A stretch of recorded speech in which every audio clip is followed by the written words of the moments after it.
Faculty members and associates of the department used the opportunity to dissect the cause of the country's economic challenges.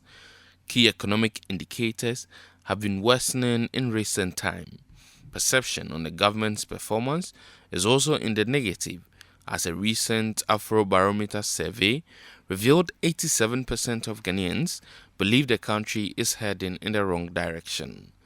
The government, in response to the concerns of high cost of living, has initiated engagements with the IMF in an attempt to secure a credit facility to restore economic stability.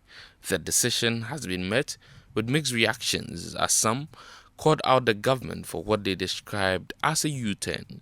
The NPP party, while in opposition in 2015, heavily criticized the NDC for seeking an IMF bailout.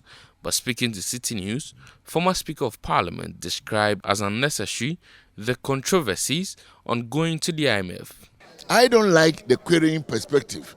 We get up in the morning and on our TVs and radios, all we hear is blame, blame.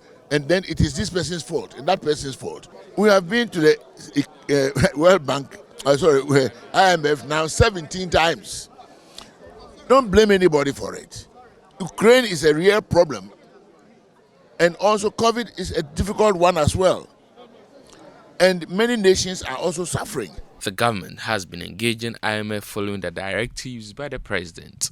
The engagements are supposed to result in a proposal which will be the basis for the credit facility. Prof Mike Oquaye believes the proposals should aim at addressing structural problems with the economy. He wants government to initiate a ban on the importation of some agricultural produce. We need to industrialize, produce more by agric and preserve them. Ladies and gentlemen, this brings us to the WTO arrangement which allow the free dumping of finished products in the developing nations. Of course, no industrialized nation in the world today, by its history, grew to that status without isolating itself. Therefore, by way of serious political economy studies, we should have to close our gates and lock out all these products that are dumped upon us as against the directives of the WTO. I emphasize that the right to protect infant industries is a global human right. Foreign juices, foreign chicken, and other agric products should be banned to save our nations here in Africa.